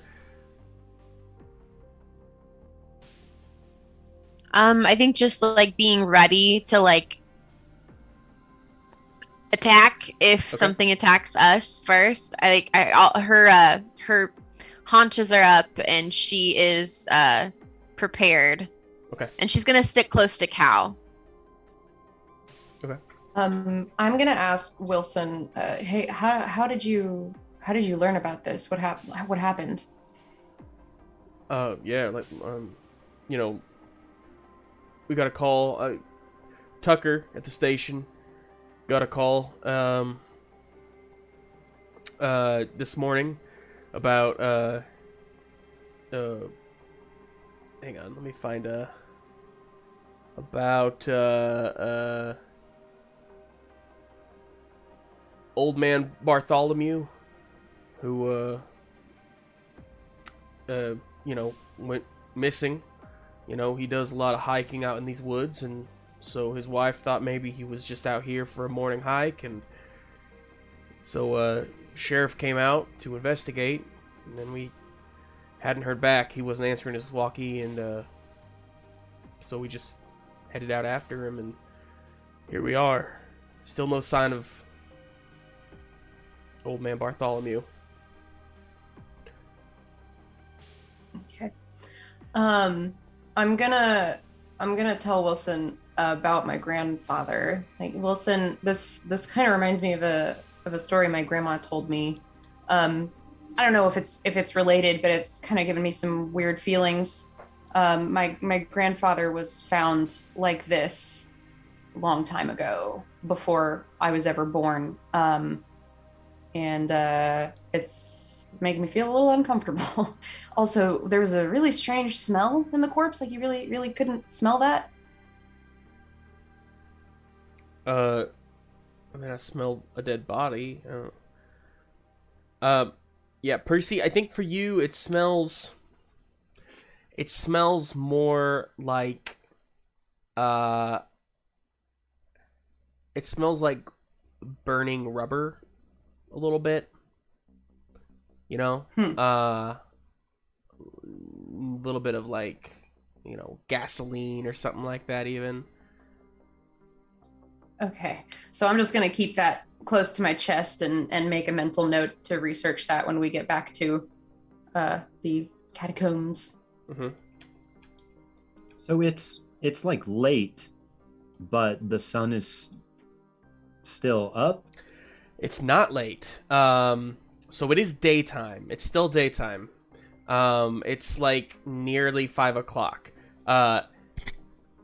Really, what he was saying about the sun's up is basically that monsters only hunt and only come out at night.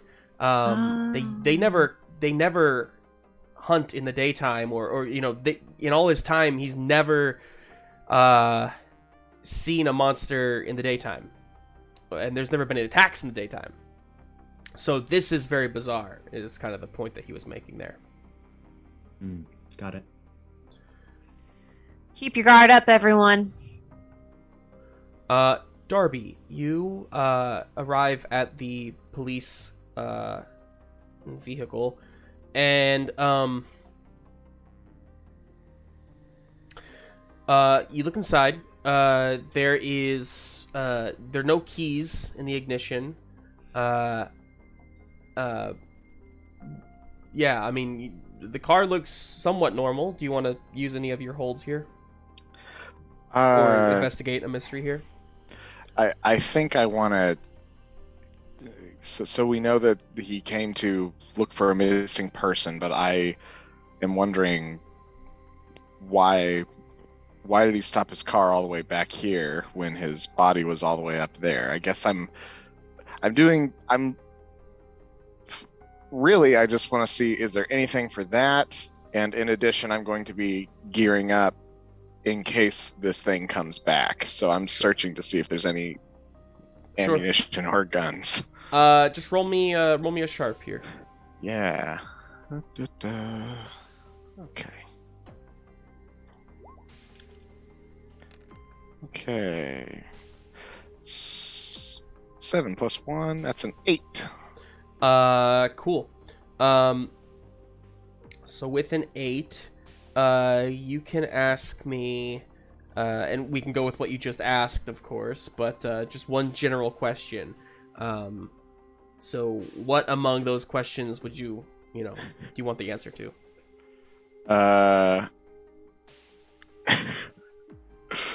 Dang.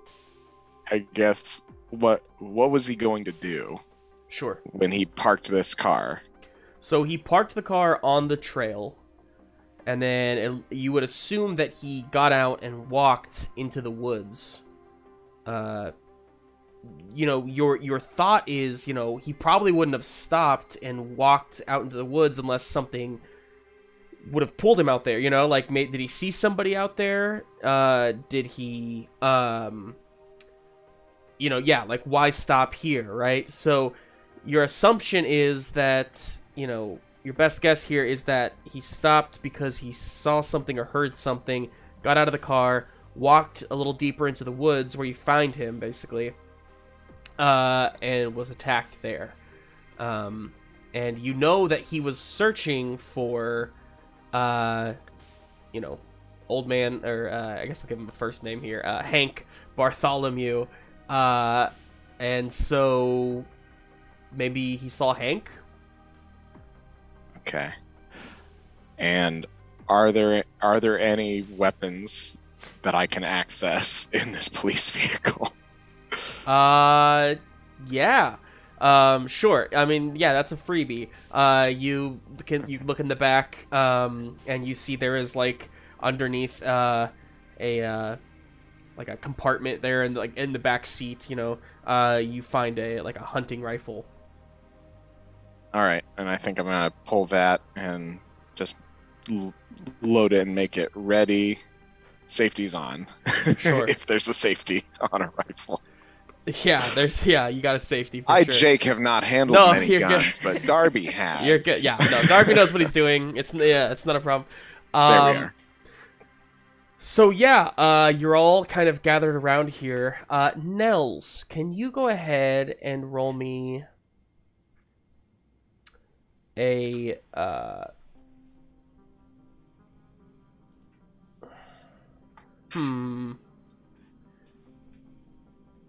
roll me a investigate. Just roll me a sharp.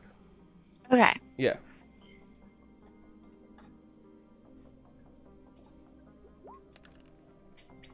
So that is, I got a 4 plus 6, 10. Cool. So Plus 1, because I'm smart, 11. Emma, I'll say if you want to ask me 2 general questions or 1 specific question, please feel free. Otherwise, I know I kind of forced this roll on you, so I can just give you some info. I'm looking around and I'm trying. Nels wants to know where it went. Yeah. Because she knows that this is probably related to the Fae, because this is what she knows. And so she's looking around to see where it went because she wants to shoot it. Awesome. Nels, in your time in Moonvale, in your, experience with Fae creatures, they rarely ever, hunt solo. They're stronger in communities and packs and whatnot. But you also, along with what Mac found out, you kind of gather that this was just one creature, likely. And so with that in mind, you would know that seeing 1, 2, 3, 4, 5, 6, people here, it's not going to come out and attack you. It's likely hiding from you, in fact. But looking around, you don't know how long ago it was here. It could be long gone by now, or maybe it's still in the area. Either way, you basically would have to hunt for it. It's not going to just outright attack you all. Okay. Listen, y'all, this thing's more scared of us than we are of it. So if we want to find this creature. We've got to formulate a plan, and we've got to track it down. We can't all just come at it at once. Cal, can you roll me a weird, Yes, I can. please?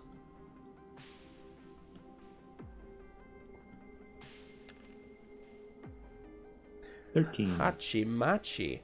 Cal, while everybody else has been kind of having these conversations and whatnot, you, two things. Number one, see in the air, the dust. The, like, dust particles, basically, that kind of float in the air, and they almost create some sort of, like, a trail away from here, farther in towards the mountain. It's these kind of, like, translucent, almost like powder, but so, like, spread out that it's just, there's just something about it that makes you, it's very familiar. It's similar to that, the scent, is similar to your community, really. And you definitely put together that, you could track it if you wanted to. Okay. But do I want to? Right, exactly. Yeah. That's up to you. Wilson is on the walkie. He says, all right, well, Tucker's back at station, and we're gonna get an ambulance out here, and I mean, it's a crime scene, but I think this is one of those times where they're not gonna see what we see. You know what I mean? The veil is still very real. And for those of you who don't know, there is kind of a shimmer effect, a veil, if you will, that is over this entire area for like a couple miles wide. It's like a ward, a spell put here when the base is first established, when the branch is first established, and it basically it allows people who aren't in the know, who aren't indoctrinated, if you will, to not to perceive something different than what is real. So, if a monster is right in front of them, they may see a gang of, hooligans instead, or something like that. So a lot of times Wilson, with his job in the police department, has a good foothold in being able to control situations like this and kind of,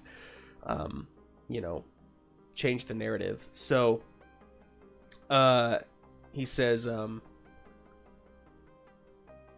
yeah, probably, chalk this one up to, just a bear attack or something. I don't know, honestly. Again, I'm not used to this kind of stuff in the daytime, so it's a little different, but hell, anybody got anything? Mac is gonna use her other hold to try to track the monster for some distance. Follow its trail for some distance is my other option. Okay. To at least get an idea of what general direction this creature scooted off to. Take a -1 on this roll because of the snowfall. It has created a big obstacle for you. That's fine. Alright. Plus the wind is blowing around everywhere. It's creating... Still a 12. Still a 12! Alright, so hang on. What do you get to know? I get to know I can follow its trail for some distance. Whatever that means. Mac, judging primarily based off of your time in the Moonvale and just like, primal instincts that a creature would have after it feasts, it would, likely go find shelter or sleep. And so knowing the path that you came from is nothing but trees and open area, and knowing that towards the mountain there would be more caves and that kind of thing, your best assumption is that it would have gone towards those mountains. Which, Cal, you know specifically that is the direction that it went. Yeah, I'm gonna whisper what I know to Nels. Okay. Not really secretively, just letting someone else know in case something happens to me. Right, Mac. Right. Well, should we go on after it ourselves, or should we tell these folks? Seems somewhat useful. Right. Well, you're the one that found it. This is all you, Mac. All right. Gonna go up to Percy and just sort of explain what a master tracker I am, to give my credentials, and also explain what I found regarding the monster, the alleged monster. To Wilson? To Percy? To Percy, Okay. because I don't know Wilson. Cool. Wilson seems distraught. Sure. Percy just threw up, but, you know. I'm fine. Yeah, so Percy's going to take that information and kind of look at Darby and the others and go, so are we going to go after this? Do we need to go research? What are we going to do? I mean, this could just be a human, right? This is during the daytime. Like, this isn't night. This doesn't happen during the day. What if this is just a human? And I'll just put my hand on her back again and be like, I think that we are being watched by it. So let's focus on finding it. And It's not a human. I'll just say, sort of like vaguely sniffing the air, looking around, sort of lost in reverie. Cal spent some time with the Fae folk in the Moonvale, and they know them better than any of us. can you smell it, Cal? After a fashion, maybe. This is the traditional call to play of the Fae people. They want us to play their game with them, and they have invited us out. And if we don't respond, then they will continue to do this until somebody responds. How do we respond? I'm like, what? Yes, I want to play. No, I don't want to play. I don't want to play this game. It's a dangerous game. They play for keeps. So if you don't want to play, I understand. Well, But I it's believe not like that- we have a choice, do we? You always have a choice. You can do whatever you like. What I would like to do is to make sure that nothing else like this happens to anyone else. Wilson says, agreed.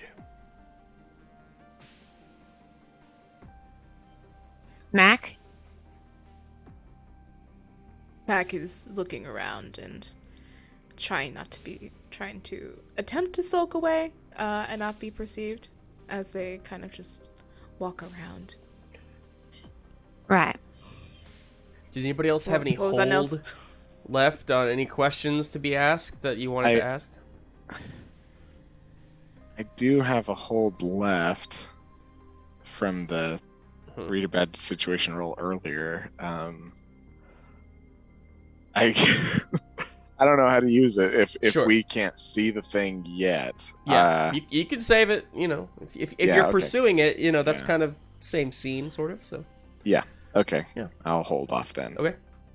So you all follow Mac or Cal or... We'll follow Mac. Okay. All right. Yeah. Don't worry. If Mac wants to lead and not sulk away, we turn to Mac. Yeah. You're like, Mac wasn't really sulking away. Just wanted to make sure that if anything was out there, I wouldn't be the first thing they touched. Oh, don't worry, Mac. We know you'll protect us. Oh yeah, big knife. All right. Mac just for a second turns away and tries to be cool for a second. All right, this way. I mean, this way. Cool.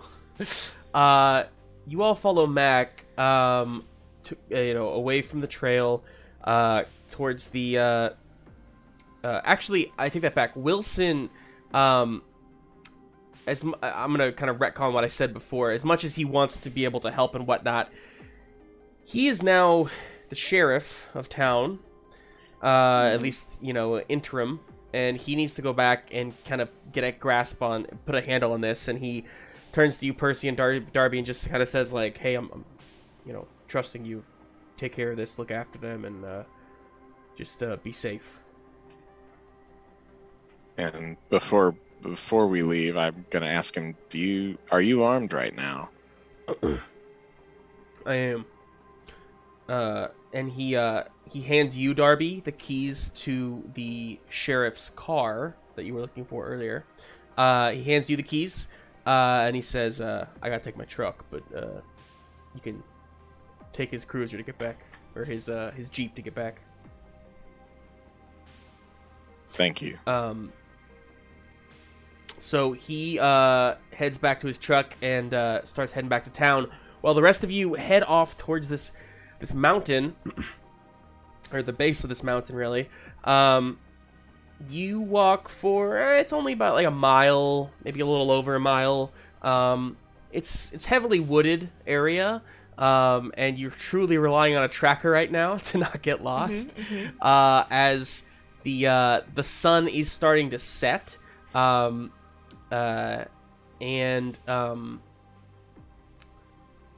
Cal, you, with that sort of sense about you,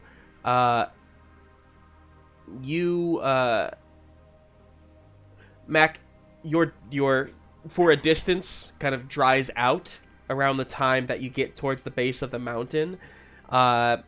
At this point, it's like, okay, we got here. It's probably somewhere around here. I don't know where, though.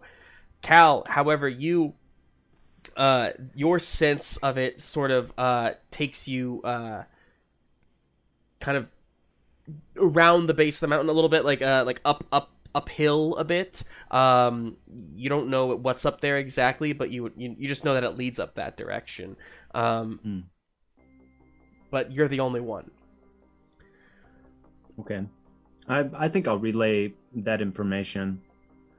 I think I'll also say that if this Fae sees all of us approaching, it will not reveal itself. We'll have to use we'll have to either find it somehow or lure it out, making it feel somewhat safe, or at an advantage, if not safe. So, what can we use to lure it? Anybody have a bowl of cream and honey? Nobody wish. I do have Jess is saying this. I do have Pass Without a Trace. Is that going to be? What is that? It's if everyone just follows my lead, I can help us get some distance pretty quietly. But you have to, follow my every move. Alright, no stepping on the crunchy leaves. No jingling or jangling. Okay? Mm-hmm. Put my carabiner away, even though it's silenced. Cool. But Cal, you're gonna have to also be like, help me out here. I don't know where I'm going. I just know how to go, but I don't know where to go. I'll take your hand very gently and begin to lead. Mm-hmm. Cool. It might seem weird. Nope, that's fine. I recently washed, so. I recently did not. Cool. Yeah. Nels is following, but I think maybe like Darby or Percy might hear her say under her breath, I don't like this. I don't like this. Something that Mac and Nels would know is that Fae are vulnerable to iron. I mean, it doesn't seem like anybody brought out any like iron file, like a bag of iron filings or a big old bar of pig iron, but just FYI, if anybody Just has iron. any, Straight anybody got iron. any iron on them? Is my knife iron? Do they make... No way. Forgot my No. broadsword at home. Dang Yeah, it! Just FYI, but I got it at a bookstore. great. So as you're kind of discussing this a little bit, you are heading up the hill, up the mountainside there. Another, 3/4 of a mile or so, this time uphill. So it's just a little slower, but the sun Is it snowing currently? The snow has stopped. The clouds did kind of clear up maybe like an hour or two ago. We'll say an hour ago. And you do see the night sky, kind of above you. The moon is out, and it's only 6:30 or so, but the moon's out, and it is that kind of that winter solstice time. So actually, literally December 22nd, I think, is the winter solstice. Is that right? So The longest I think that's night. right. Mm-hmm. So I know Emma's looking it up right now, so I'm stalling. Keep Anything? stalling. Okay. So anyway, it has become dusk. Dusk has fallen as you have made this ascent. December 21st, 2021. Okay. The day before. So So the day before. yeah, so it is definitely the long nights. But you finally come to a cave opening. And Cal, your senses definitely lead you in, tell you that the Fae has gone inside. Cool. The opening is small, definitely doable for all of you, but it's a bit claustrophobic. It's a bit tight. So, what do y'all do? Do you mean I it is a think- bit tight following in everybody's footsteps? No, I'm sorry. The opening to the cave is just Sorry, yeah. tight. It's a Okay. tight opening. It's a bit not a butt. It's not a butthole. It's I For think everyone. I think while everybody moves forward, I'm gonna be walking backwards in the very back of the train of people. Cool. Just seeing if we're gonna get followed. I want to know they're there. We're trying to summon the Fae right now, right? Percy looks at Cal. Like, is that what we're doing? Well, we're following it, yes. Okay. Well, would it help if we made them some kind of offering? Like, I have a granola bar in my pocket. Do you think if we, like, here, Fae like snacks, right? So would they show up if we gave them something? They wouldn't want this. They'd want.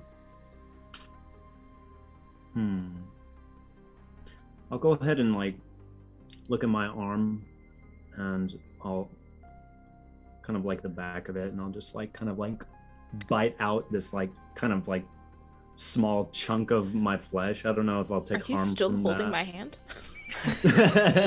Yeah, you're in the other arm, so don't be worried. I'm holding you with the other arm. That's totally I'm over normal. here doing a thing.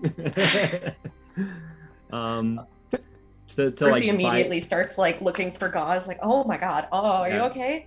And Ow. can I use the I'd like to use magic to absolutely. Cal has no chill. You won't get used to it. Don't worry. yeah.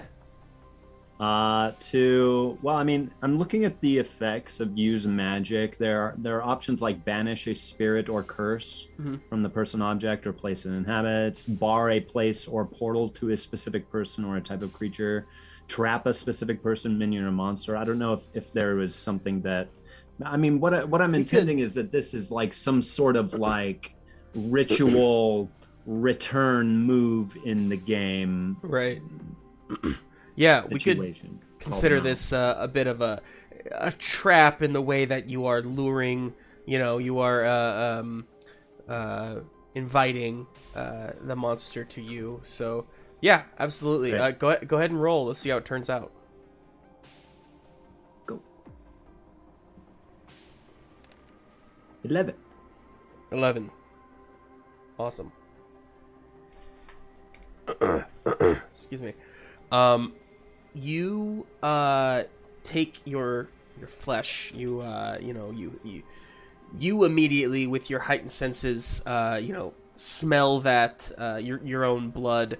I begin like pulverizing it in my fist and like kind of spitting into it. You all watch as this kind of ritualistic, very primal, event happens in front of you. And to be clear, you're doing this outside of the cave? Yeah. Okay. Yeah. Okay.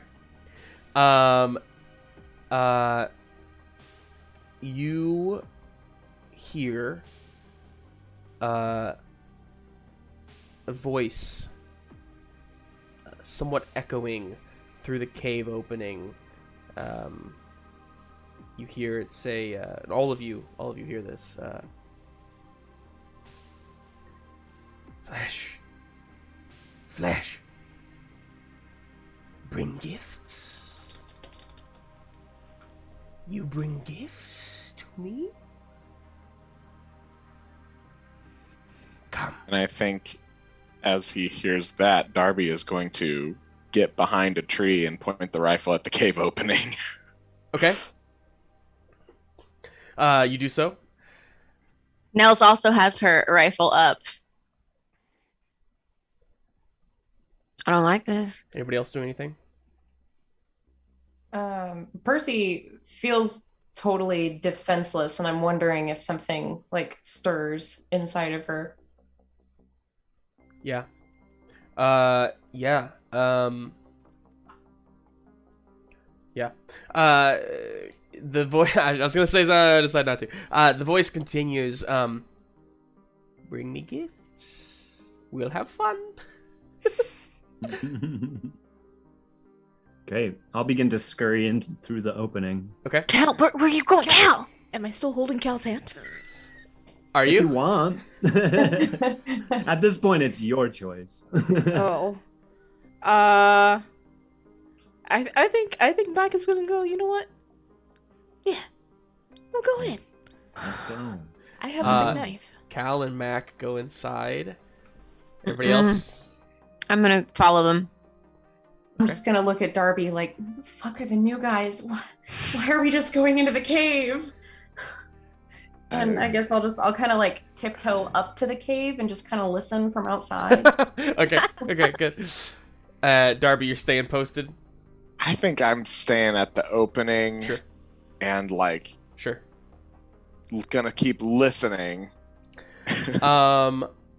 Nels and Mac, can you go ahead and roll me act under pressure, please?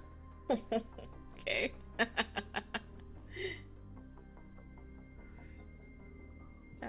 Oh, wrong one. Well, actually, that was the wrong one, but I got an 8. Okay. we'll just -1 to that. Or no. Should I just re-roll? I don't even Wait, see no. your Oh, roll, it didn't work. Mac. Okay, cool. Sorry. Never mind. Cancel. Okay. It's for cool. Oh! 2. Oh no. 2. Got it. Pain. Go ahead and take a point of experience It's been there, a weird Jess. day. It's a weird Um, day. I made a poor choice. I'm holding someone's hand I don't want to be holding. So, here's what happens. Cal, you are in the lead of the pack, of your little pack here. And you are holding on to Mac's hand, kind of guiding her through. Unfortunately, at a certain point, you feel her hand, she maybe takes her hand away to try and, like, kind of pull herself through a tighter opening. You keep moving on. You keep moving forward in the darkness a bit, but when you turn back, they are gone. You don't really see Mac or Nels anymore. I'll come back to you in a second. Mac, you tried to fit through that opening and end up sliding yourself down a bit of like a side, like the ground almost kind of cracks beneath you a bit, and you kind of slide downward. Nels, you see this happening. I'm giving you a choice with your 8. You can choose to follow Cal, or you can choose to go after Mac. No, so early. Nels knows that she's so afraid that she's going to lose Cal again, but she can't leave Mac to fall into a cave. So in that split second, she makes the decision to grab Mac so that Mac doesn't disappear on him. Cool. Hey. Cool. Okay, you're going to go after Mac. So unfortunately, it's not just grabbing Mac. It's going after her, like following her down this like little bit of a slope. In that case, I will still go after Mac, but I'm gonna call over my shoulder. A little help would be nice. Cool. And that echoes back out to you, Percy. Darby.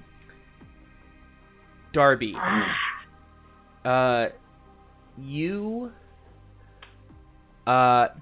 you still feel that feeling of being watched. But as this echo comes out through the cave, the mouth of the cave there, you start to kind of get a sense that not, separate from the being watched thing, you think there may be something else out here. It's dark as hell, by the way. You have moonlight. Right. Oh, great.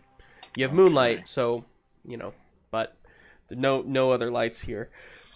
Yeah, Darby, do you do anything? Percy, do you do anything? Percy just goes, shit, and then kind of climbs into the cave after the three of them and looks back at Darby and goes, are you going to stay out here by yourself or are we going to help them? Because I need you to be with me for this one. Percy, as you turn back to say that to Darby, you see 2 more like pairs of eyes behind Darby in the trees. Just kind of that gleaming in the moonlight kind of thing. As you say that to him. Darby, I need you to come here very slowly. Just come here, okay? I guess we do have to help them. And then I say that aloud, and then as I come up close to her to walk into the cave, I say, there's something behind me, isn't there? There sure is. So I'm gonna need you to get in here. We better help our friends, and then we go in. You, as you say that, you start to go in. Percy, kind of looking behind Darby, you see that kind of. It's hard to make it out, but you do see silhouettes in the night, kind of shifting through the trees towards you. You recognize somewhat these creatures of shadow. They are familiar to you in the way that you've seen them all your life. You see demons are pursuing you from the woods in the shadow. Nels, Mac, the two of you have slid down. Mac a little more harshly. Because you rolled that 2, I am going to give you 1 point of harm. as you slide down and kind of hit your head. Nels, you don't take that point of harm, but you do follow Mac down, and you find yourself in somewhat of like a underground kind of like stream. There's like a bit of water here. You're not sure exactly where you're at or whatnot, but you know that you are. You cannot go back up the way you came down. Damn it. My bad. Hal's up there all by themselves. Come on, we gotta find a way out of here. Are you okay? My knee. It's just scraped. Aww. I think you'll Heck. live. Come on. I'm wearing shorts. You're wearing All right. shorts right now? Yeah, I'm a generic coach from the 90s. What do you expect? All right, Tracker, can you track a way back up there? I can certainly try. I'm gonna try to figure out how to figure out. The two of you Get a bearing of my surroundings. Nels kind of reaches a hand down, pulls Mac up, and the two of you start kind of moving up this, to the stream, this dark corridor, this dark, natural tunnel, as we venture back up to Cal. Cal, it is quiet where you are. And you hear breathing not too far in front of you. And you, in the darkness, the complete pitch black darkness, just hear a voice only a few feet ahead of you, in like a chamber that must be a little bigger now, just from the way that the voice carries in it. The manling is here. Are you playing a game with me, manling? Yes, I came to play your game. With great joy, I came to play. Let's play. Let's play. And that's where we'll end tonight's session of Monster of the Week Duskfall! Spooky. We will pick up right there next week. This time, we will be right there. So, hey, thanks for watching, everybody. Hope you had an enjoyable evening. I know that we did, or at least I did. I hope you guys did. I'm really excited to see where this story goes. I'm really loving these characters, y'all. Cool. So, next Wednesday, 7:30 p.m. Central Standard Time. We'll be right back. In the meantime, 2 days from now, Friday, the 19th, our next stream will be another old school roundup, which is where DM Graham Ward takes a set of adventurers through the classics, the D&D classics. We will be doing, I believe it's called Among the Giants, starting on Friday. So join us for that. It's going to be a wild time. Thanks so much for watching in the chat. Anybody who was lurking out there, we love you. We thank you. I just got a subscription. Just got a subscription? Wow. A sub. A sub? I missed it. I didn't even see where it was. Thank you for the sub, y'all. Oh, maybe we didn't.